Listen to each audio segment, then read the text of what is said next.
So the decimal digits, also known as base 10, Dukunag.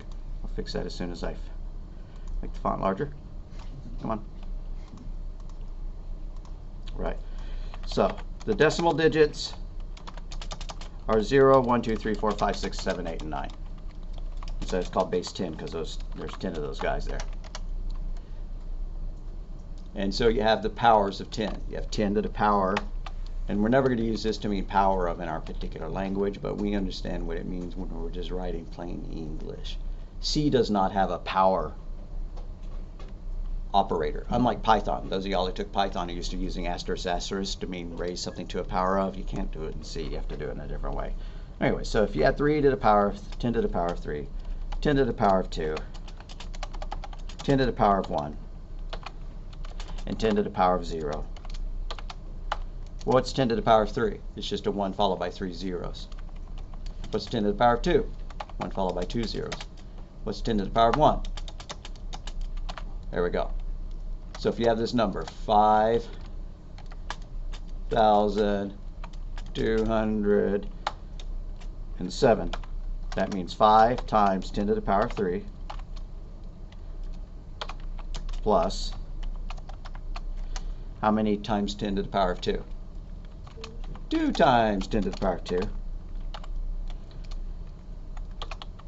plus, this keyboard is bugging me, nothing times 10 to the power of 1 plus 7 times what? 10 to the power of what? 0. Yeah, 10 to the power of 0. Which reworded is 5 times 1,000 plus 2 times 100 plus nothing, right? Plus 7 times 10. No, 7 times 1. So we had 0 times 10. Where did I get 200 from? Somebody should have called me out on that. All right, plus 7 times 1 is equal to 5,207. And again, that was going from base 10 to base 10, so we got the same answer. What if we were doing a different base, though? There's something called octal, which is base 8. Nobody uses it anymore, but it used to be big in computer science, like up to the 60s. So that's powers of 8, 0 through 7. So you could have 8 to the power of 2, and 8 to the power of 1, and 8 to the power of 0. So if you had the number 1, 2, 3, what is 1, 2, 3 in base 8? That's what that parentheses means. In decimal, convert 1, 2, 3 base 8 to base 10. All right.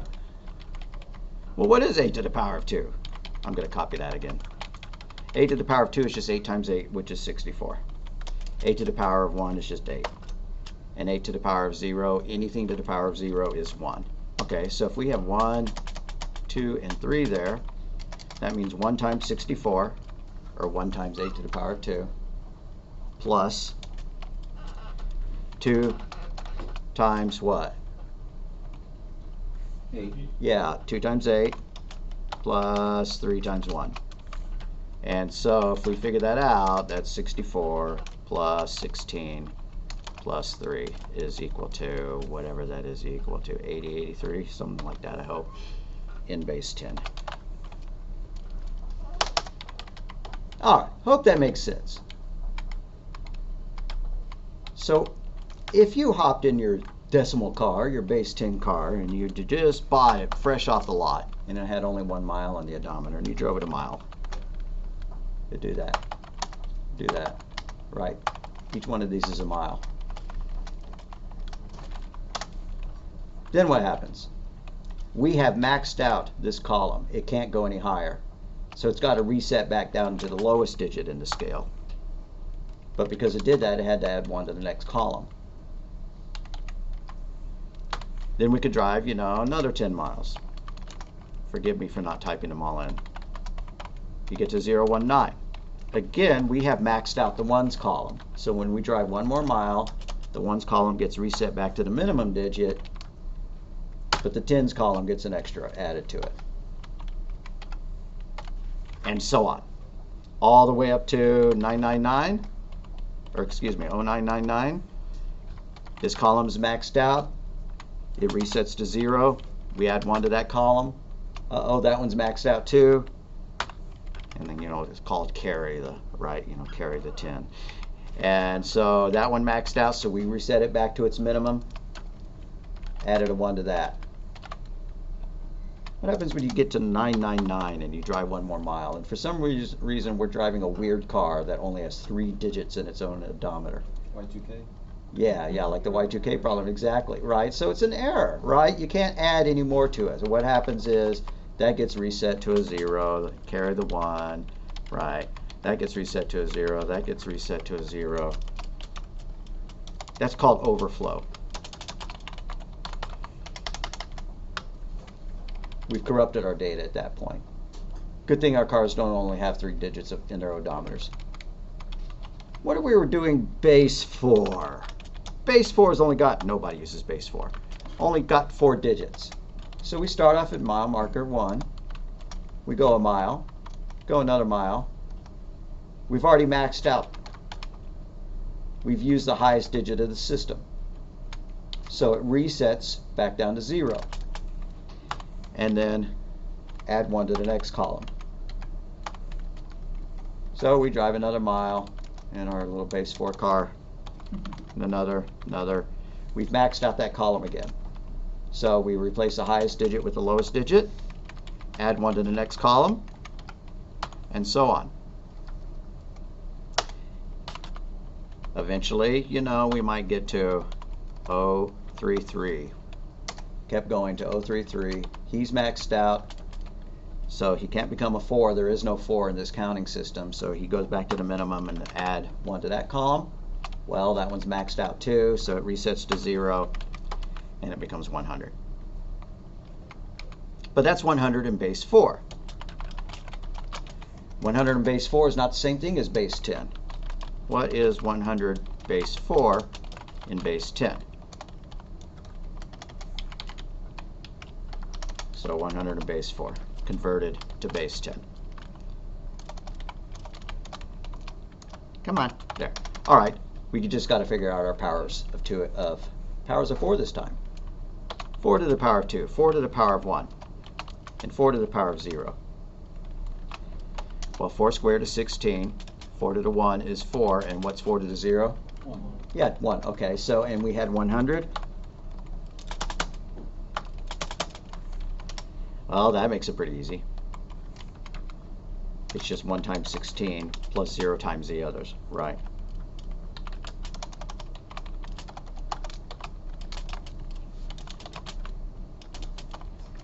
So, 100 in base 4 is equal to 16 in base 10.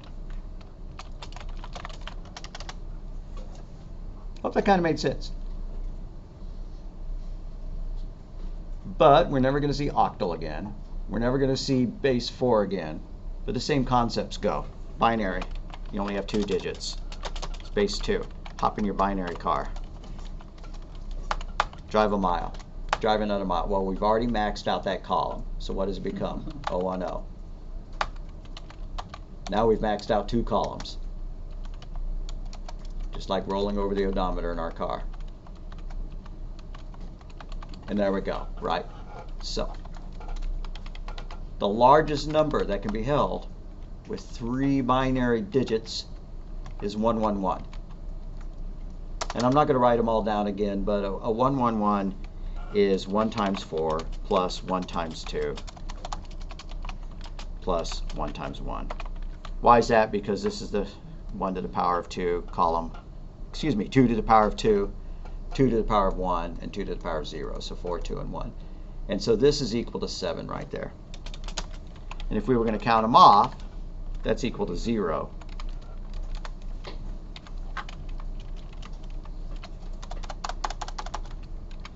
And that's equal to 1. That's equal to 2. I'm not going to even add them up, but you can check them if you wanted to.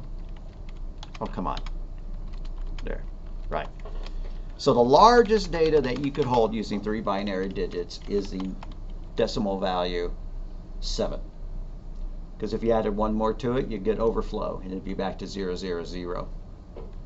So you have 8 different possibilities when you have 3. I'm going to stop saying binary digits because a binary digit is a bit. So 3 bits can hold 8 values. What if we had 8 bits? You bought your Apple II or your Nintendo or your Atari 800 or something like that. It was an 8-bit computer. Well, it could go from that, 8 zeros, all the way up to 8 ones. And so that's the ones column, the twos column, the 4, the 8, the 16, the 32, the 64, and the 128 column. If you heard me read them out, I'm just doubling each time. So that's equal to 128 plus 64 plus 32 plus 16 plus 8 plus 4 plus 2 plus 1 is equal to 255. So 8 bits can hold up to 255. Now we got a problem there, which is what if we needed to have a negative number? This counting system only works positive numbers, 0 through 255. Just like this counting system only held positive numbers, 0 through 7. The way computer engineers solved that is they said that, okay, we're going to treat it so like the first bit is a so-called sign bit. And if it's 0, it's a positive number, but if it's a 1, it's a negative number. Unfortunately, that cuts down the magnitude of the largest number you can have in half, right? Because that's as large as you can get, because once you add a 1 to it, it starts representing negative numbers. So we're going to ignore negative numbers for now. Well, if 3 bits can hold up to 8 values, and 8 bits can hold up, that's actually 256, right? Because 0 to 255 is 256. There's a formula for figuring that out. 2 to the power of x, where x is equal to the number of bits, is equal to the number of values it can hold.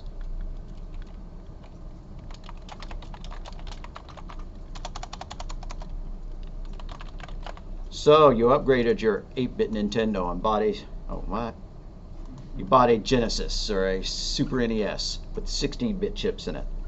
They can hold larger numbers. They can access more RAM. Each pixel can be one of a larger number of colors, right? So not just 201, each pixel being one of 256 different colors. If you had an 8-bit video card, each pixel can be one of, well, let's just write this out. So if you have 2 bits, then 2 to the power of 2 is 4. 4 different possibilities for 2 bits. If you have 1 bit, there's only 2 possibilities, 0 or 1, right? If you have 3 bits, we've already figured out it's 8 different possibilities. 4 bits, 16 different possibilities. 8-bit, like our 8-bit computer we talked about, is 256 because that's 2 to the power of 8. Our 16-bit computer, 2 to the power of 16, is 65536. All right, dealing in bits, kind of silly. Computer scientists decided to group bits into clusters called bytes, where you have 1 byte is 8 bits. And so this is a 1-byte counting system where you have 256 different possible values. This is a 2-byte system. You could also have a 4-byte system or an 8-byte system. In our language, an int, which is a whole number, come on, is a whole number with 4 bytes. And a long, I'm sorry that it's so silly sounding, a long is a whole number with 8 bytes. So, if a byte is 8 bits, how many is 4? That's 16 bits, I think, right? 4 times 8? No, it's 32 bits. So an int is 32 bits, which means that the largest value it could hold would be 2 to the power of 32, which is a little more than 2 billion.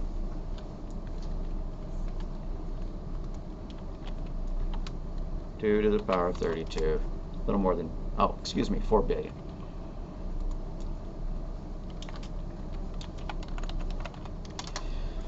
So, if your computer is doing math and it's using integers, then the largest value you can have is 4 billion.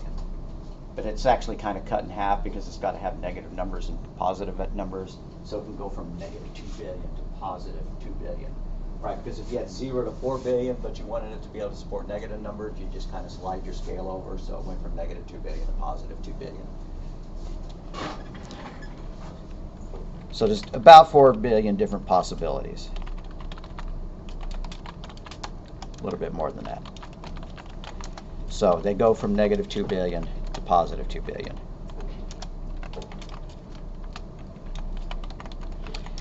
And a long is a 64-bit.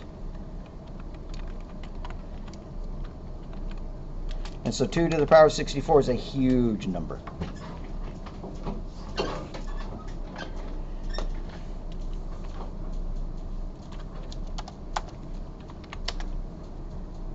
Yeah. 18 followed by 18 zeros.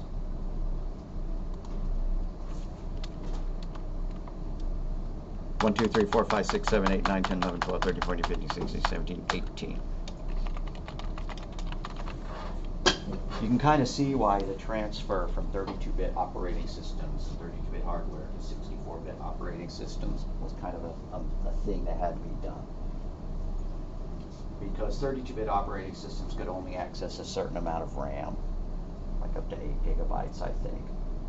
Whereas a 64-bit operating system, its addressing scheme could hold much, much larger values. So if the computer hardware supported it, you could have vastly more than a mere 8 gigabytes of RAM.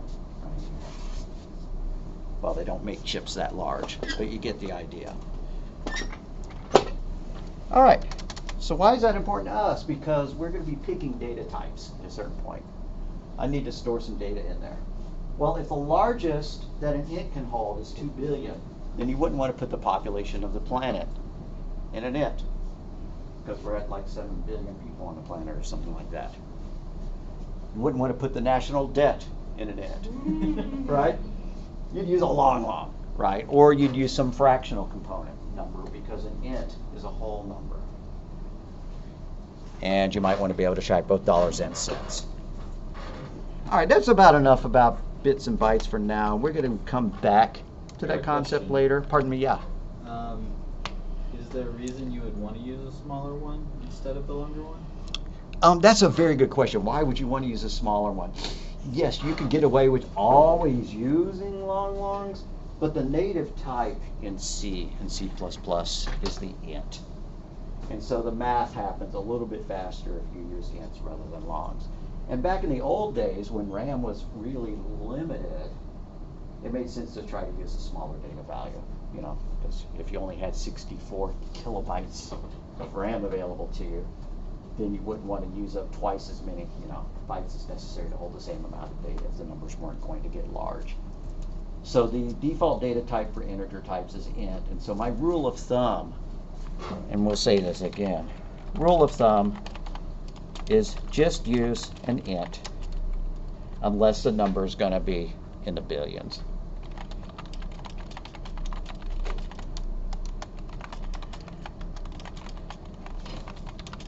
Then use a long. And yeah, you can use long for anything, but I was editing some code one place, and like the address book, they needed a counter to go through an address book, and I was looking at it, and they declared the counters a long, and somebody else had added a sarcastic comment, yeah, in case we have 7 trillion addresses in our address book. Okay, yeah, valid point. Anyways, typically people try to use the right size piece of data for the job. There are things even shorter than ints. It's called a short. It's only 8 bits wide rather than 16. No, yeah. It's 16 bits rather than 32, because int is 32, a short is 16, a byte is 8, and a bool really is 1. What's a bool? It means true or false. It's only a 0 or 1. But they just go ahead and store a bool in an int anyways, because, like I said, ints are the default types. And that won't make too much sense at this point, but it will after we get into it. Now, chapter 1 of any computing textbook is always, what is a computer? And we already know what a computer is, so we're not going to spend a lot of time on chapter 1. But let's go look to see if there is anything of use in it.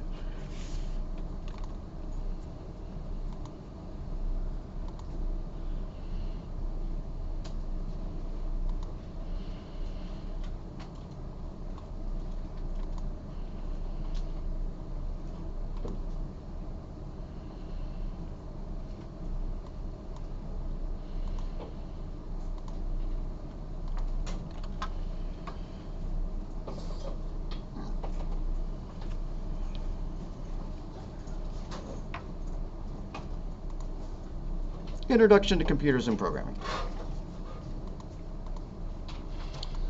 Why program?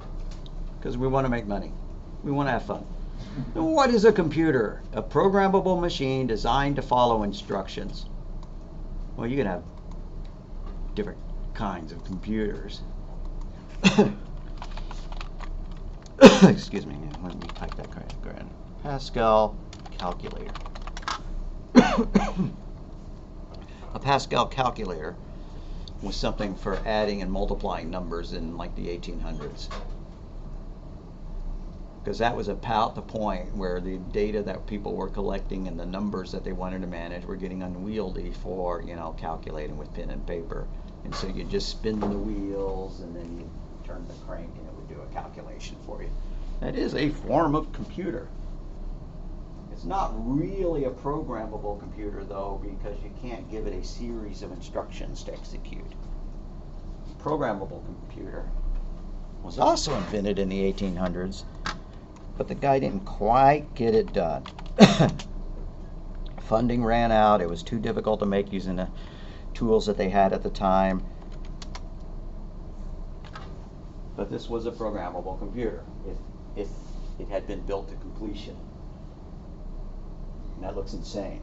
But you've heard of steampunk. The idea of steampunk, when it was invented like in the 80s or whatever, was a world in which computers actually had been invented in the 1800s, but they were steam powered, right?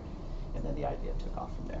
Anyways, so this thing had several different components. One was memory, just like those wheels that held numbers, and then you programmed it using punch cards, just like in the 60s. Where did they come up with the idea for punch cards? Because looms, textile factories, were using punch cards to control weaving machines. People were already pretty sophisticated in the 1800s, surprisingly so. And so this thing, which is huge, maybe you can't tell, but if we saw a person standing next to it, it'd be like that. You would program it by creating these giant punch cards, and then they would be fed into the computer, and it would manipulate the data, and then it would be able to print some result on some more punch cards. Wow, in the 1800s, somebody was inventing a computer, and somebody else was inventing a programming language for it. And her name was Ada Lovelace. His name was Charles Babbage. And they have successfully built, when I say, the nebulous they, people have actually successfully built these things. And so like at certain museums or the foyer at IBM or whatever, you can find one of those working. But it's programmable, meaning you can give it instructions to follow. The difference between a programmable calculator and a regular $5 one that you buy is that the programmable one you can put in a program and make it do a whole bunch of things. So the programmer is the one who writes instructions to make the computer perform a task, and a program is instructions in computer memory to make it do something. Without programmers, you don't get a program. Without a program, the computer doesn't do anything. Hardware and software, you see what I mean. CPU, main memory, secondary memory storage, input and output. All right, what's an input device? It's something that gives data into the machine. Keyboards, mice, touch screens. What's an output device? Something that goes out from the computer. Printers, video screens, sound. What is the central processing unit? It's the thing that does all the math, right? It's the thing that gathers up all the information and manipulates it. Well, what's that information stored in? It's stored in main memory. So what's secondary memory? Well, your main memory is what loses its information when you shut it off. right? So I just wrote my my best-selling novel. It's all in main memory until I hit Control S and save it to disk. That disk is the secondary memory. There's a movie called Stand By Me from a Stephen King novel, and the framing device for the movie, not in the book, is this guy using his word processor or whatever to write a novel. You know, just sitting there writing a book. And then the last scene of the movie is him typing in a couple more sentences and then turning the computer off. Would that have been a good idea? No, he would have lost all of his changes, right? So anyways, that's why you need second memory, some kind of permanent storage. Our phones and our tablets and stuff like that also have main memory and secondary memory. It just doesn't seem like it because they don't have hard drives in them. But they do have the main memory, which is what's reset when you restart the phone, and then they have some kind of flash memory, right, in it that serves as the permanent storage that doesn't get lost when the battery runs out.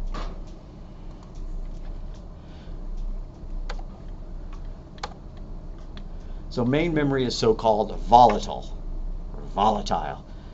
I'm a volatile person, I'm ready to explode. Nah, it just means that it can be erased, or it is erased when the program terminates or the computer is turned off. Also known as random access memory. Why random access? Well, I've talked about punch cards.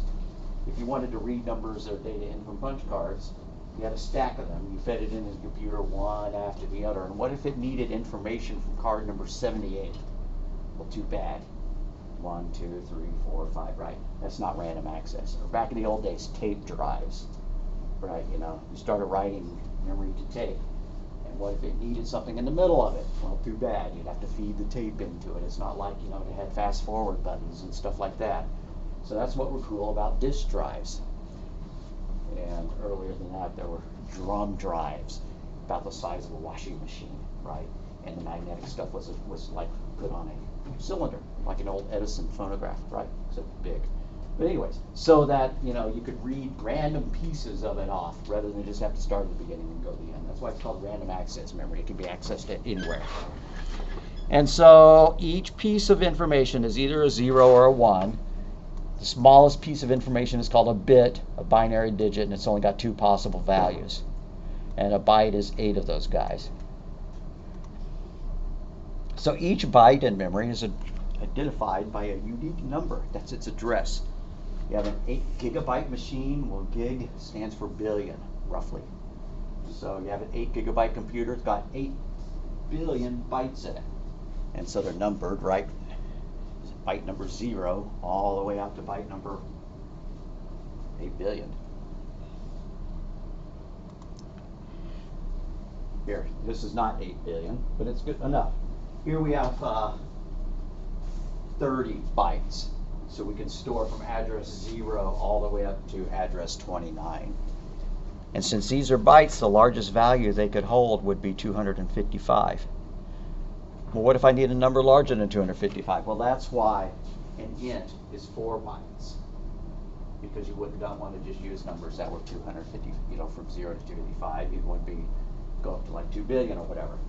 And so if your program asks the computer for enough information to hold an int, an integer, it would actually allocate 4 bytes. Or if you're dealing in trillions and stuff like that and you need a long, then the computer would give your program 8 bytes. So secondary storage is non-volatile, meaning that it doesn't get lost when you turn it off. Your magnetic media like disks, and then the stuff nowadays they have flash drives, right? And solid state RAM or solid state drives, which work much faster because they don't have moving parts. An input device is something that sends it into the computer, microphones, cameras, touch screens. See, my eyes are beginning to roll up in my head.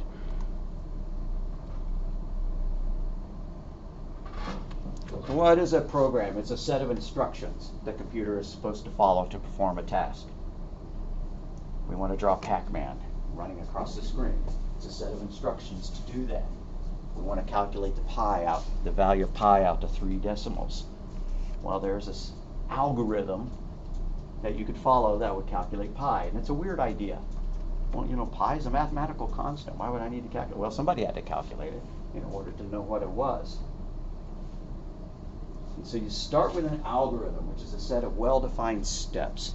So for example, we want to calculate somebody's paycheck. The algorithm for a paycheck might look something like this. Input hours, right? And an input hourly wage. And then calculate the total is equal to the hours times the hourly wage. And then if there's a bonus, an overtime bonus, you'd have to figure out how to do that. So our overtime bonus, there's more than one way to figure it out, by the way, and I'm going to give you one algorithm for it, and it's totally okay if you disagree and say that there's the other way to do it, because it's the way that you learned. I promise that this way works as well. So what if the hours is greater than 40? Then you're going to get overtime, right? And so the overtime is equal to hours minus 40 times the hourly wage divided by 2, time and a half. And like I said, trust me that this is an acceptable way of doing it, even if it doesn't make sense, because your brain works a different way. The way you know it is also valid. And then so total is equal to the total plus the overtime. And then we could, like, you know, put indif or something to indicate that that was the. Now, that's not a programming language. It looks like one. If you've taken fundamentals of programming, you'd call that pseudocode. But it's an algorithm. Algorithm for calculating pay based on time and a half overtime.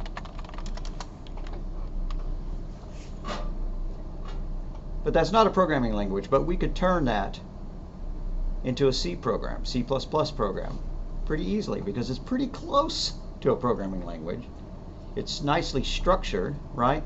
So an algorithm is just a set of instructions that could be followed in order to solve a problem.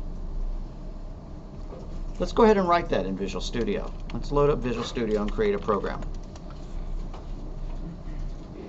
I think I uploaded our boilerplate. If I didn't, I meant to.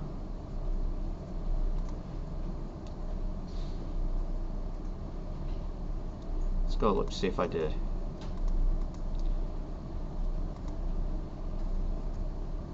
Yeah, here's the boilerplate as of yesterday. So I'm just going to copy that because I'm going to wind up pasting that into my program. So all I did is go to Modules, Class Information, grab the boilerplate because I know I'm going to need it in a minute.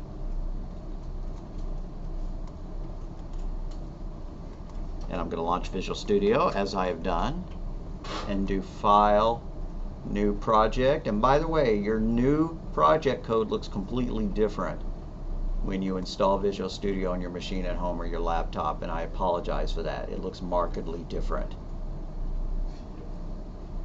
The way it works is you can pick like what language from one drop down and what kind of application you want to make from another drop down. And my guess is that you have it right there. Look. Yeah, so you do new project, file new. Alright, do it again just so I can tell everybody. Alright, so you have all platforms. What platform would you have chosen? Windows, yeah, and then all project types. Would have chosen desktop. And then all languages, you would have chosen C++. Yeah, okay. C++ Windows desktop. So, on your install of Visual Studio at home, you're going to say language, C++, platform, Windows, and type, desktop. This is for like Visual Studio 2018 or 19 or whatever you're using, the newer versions of Visual Studio. So you pick new project and then you set your settings to that. Language is C++, platform is Windows, type is equal to desktop. And what do I mean by that? Those are little drop-down menus in the new project screen. And then you choose blank project. Now, I think that you could actually say you want to create a console app, and it would work great for you. It doesn't work great for us using this old version of Visual Studio, so I'm going to do it with the blank project style, and then you could experiment with something else and see if it works. All right, so anyways, Visual Studio C++, empty project. I'm going to call it Lecture B.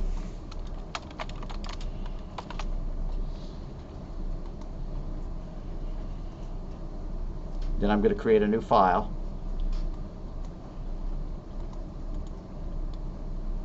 So I right-click on Source Files and choose Add New Item.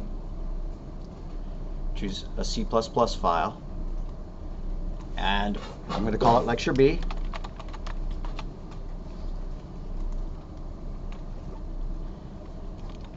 All right, now I need that boilerplate. I really hope you make a boilerplate file so that you don't have to type in these lines of code every time. We're going to start adding to it pretty soon. Real soon. We're going to start adding more # includes to it. But for now, this is enough. I don't have the option to select a C++.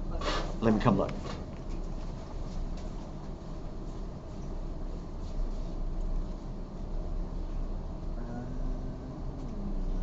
Click cancel. Over here again, new file, new project again. New project. Template C++, Windows desktop. Next. Oh, that's weird.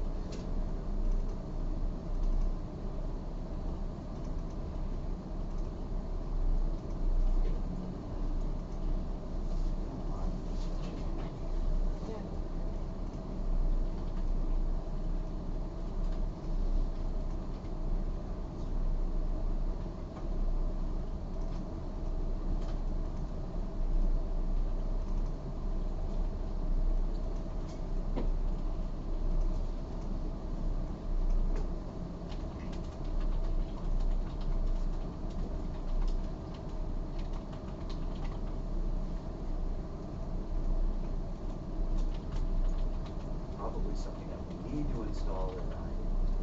Install some possibility of that.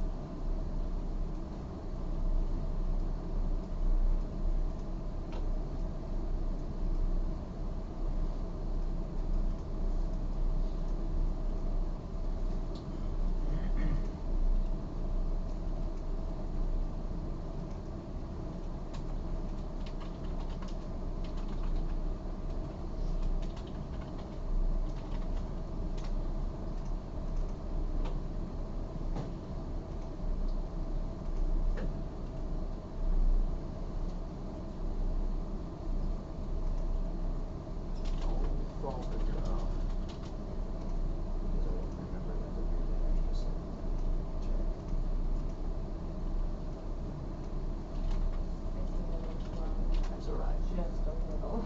That's all right. We're not going to go slow as usual. All right, so getting available, install Visual Studio. What is available to us? Now we don't want to uninstall.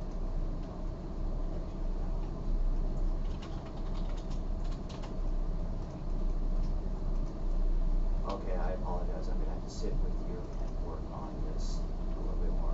Okay, modify. That'll do the trick. And we should be able to choose C++. That's something we want to add. It's not the right time. Right. So if we scroll up and down, we should find C++ compilers. And it looked like there were a whole bunch of them. I wish there was another way to get rid of this.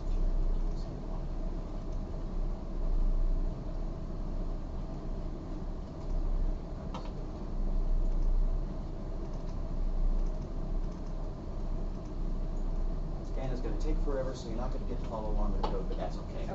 Right. I've already told you that it's okay not to type along with the code. All right, so for those of y'all watching at home, sorry about the pause. I should edit it out, and I'm probably not gonna. What do we need? We need some variables. What are variables? Pieces to hold these pieces of data. I need one called hours, one called hourly wage, and by the way, I like underscores, and that's considered really old-fashioned. but I like them. The modern way of naming variables is to do something like hourly, capital W, wage. I'm going to stick with my underscores because I think they're easier to read. So we need one called hours, hourly wage, and overtime in total. We need 4 variables. Didn't need to define them up in our algorithm because our algorithm is not a programming language, but we're creating one. So double, because I want them to be fractional, right? I might earn, 10.95 an hour, so I would not make them ints. A double is a floating point type. So hours, comma, hourly underscore wage, comma, bonus, comma, total, semicolon.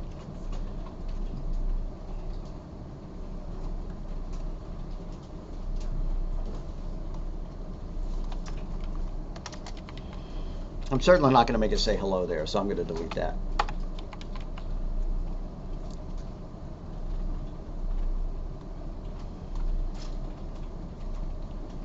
So let's ask them for the hours. Cout less than, quote, how many hours worked this week? Question mark. Space, greater than. That's not part of the syntax, it's just to put a greater than where they're supposed to type. It'll make sense when we run it. End quote, semicolon. And now let's let them type it in. So CIN greater than hours. You can see that the direction of the greater than less than's. If they're printing data, they're going to the left towards Cout, and if they're reading data, they're pointing right towards the variable. And you'll see me say the wrong thing or type the wrong thing sometimes, and I have to fix it. So we have the hours. The next part of our algorithm was to get the hourly wage. So Cout less than, quote, hourly wage is, or hourly wage question mark, space, greater than, end quote, semicolon.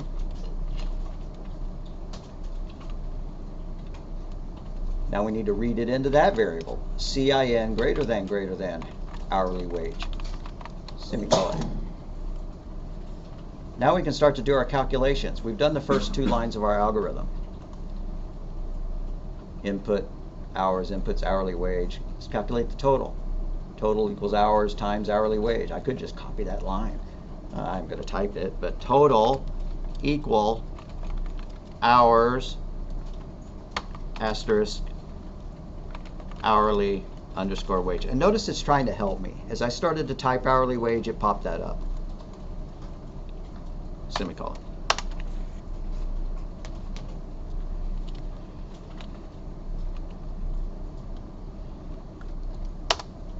Then we had an if statement, because if we work more than 40 hours, we get overtime. I'm going to add a comment explaining what the next chunk of code does. Do we get overtime? Question mark. Or I can make it less colloquial and then say calculate overtime bonus, right? Because that's what this is going to do. Using time and a half method. So if parentheses hours greater than 40 in parentheses, and you Python users did not have to put parentheses in your if statements, this language requires them. You Python users would have put a colon here, but we don't. Remember, we use curly braces after our if statements and our while statements and stuff like that.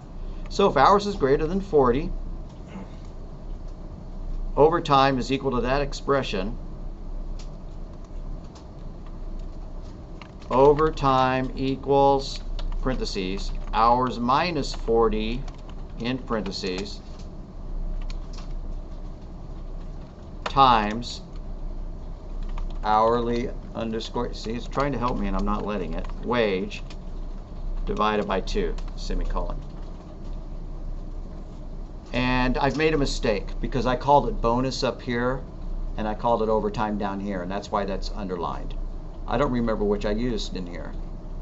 I called it overtime. So conceivably I should change this word bonus to overtime to match my algorithm, but instead I'm going to change the word overtime to bonus. And we need to add that onto our total. Total equals total plus bonus, semicolon.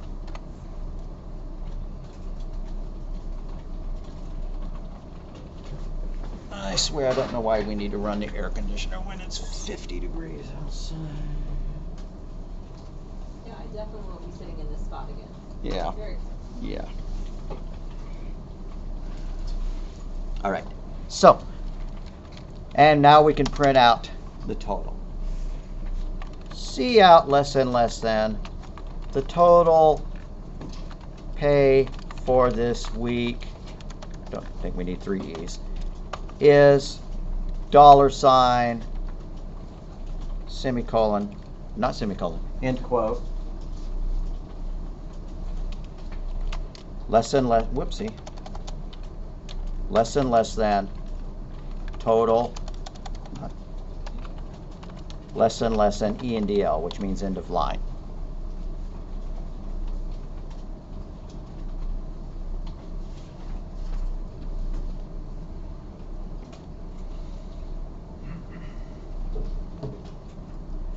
All right, so that's what our program looks like, and underneath that is our pause statement, which the Mac users will not put on there.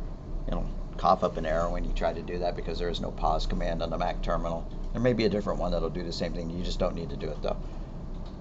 All right, so that's the entirety of our main method. Excuse me, our main function. Let's run it. Yes, it's out of date. Out of date. Compile it, run it. If I have any errors, they'll show up in the error list. I may have miraculously gotten lucky and not gotten any errors, and that seems to be the case. How many hours did I work this week? I worked 40. I earned $10 an hour, so that should be 400, right? Okay, so now I'm going to try it at 50 hours. And I should earn more than 500 because there's some bonus involved. So at 50 at 10 is $550, so I earned $50 bonus. All right, so we took an algorithm when we implemented it in code.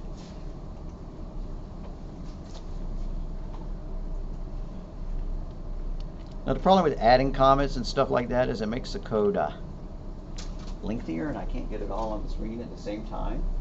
But I should do it. I should add a comment up here explaining what I'm doing, which is gathering input from user and displaying output. I should add those comments as well. But I'm going to leave it alone and check to see how y'all are doing.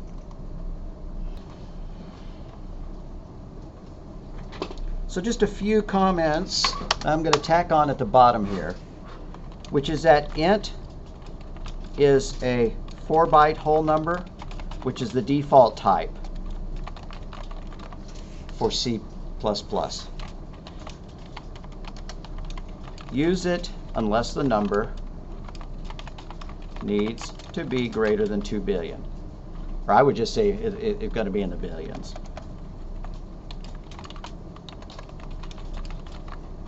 And then you have another type.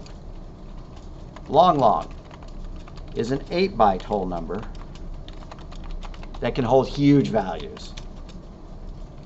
Use this for larger numbers. Larger numbers, but whole numbers, right? There's also 2 floating point types. There are floats, which is a 4-byte floating point, meaning it's got a decimal in it, right? Number, but don't use it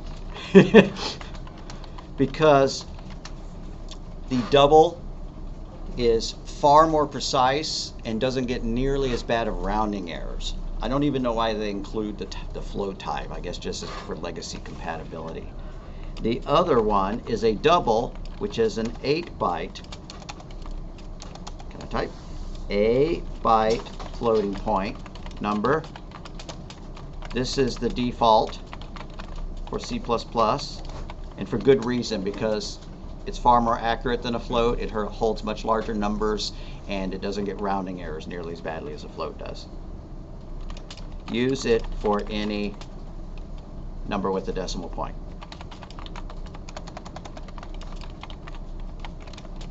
So you're asking why not use long for everywhere? Well, here we are going to go and use double everywhere. But the designers of the language kind of made that decision for us.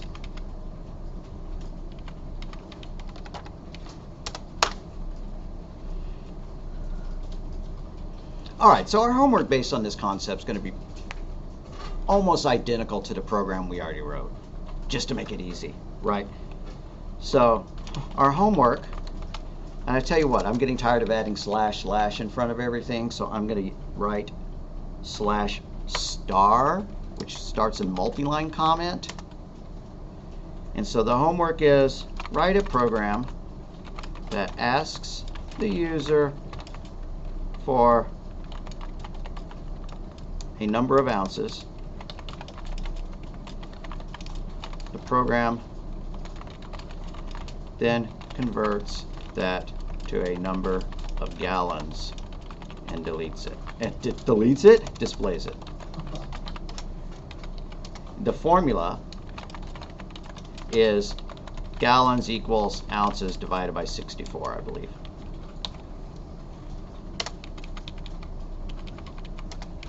So you're only going to be asking for one piece of data, not two. And there's no if statements involved, right? Because we're not getting overtime gallons or anything like that.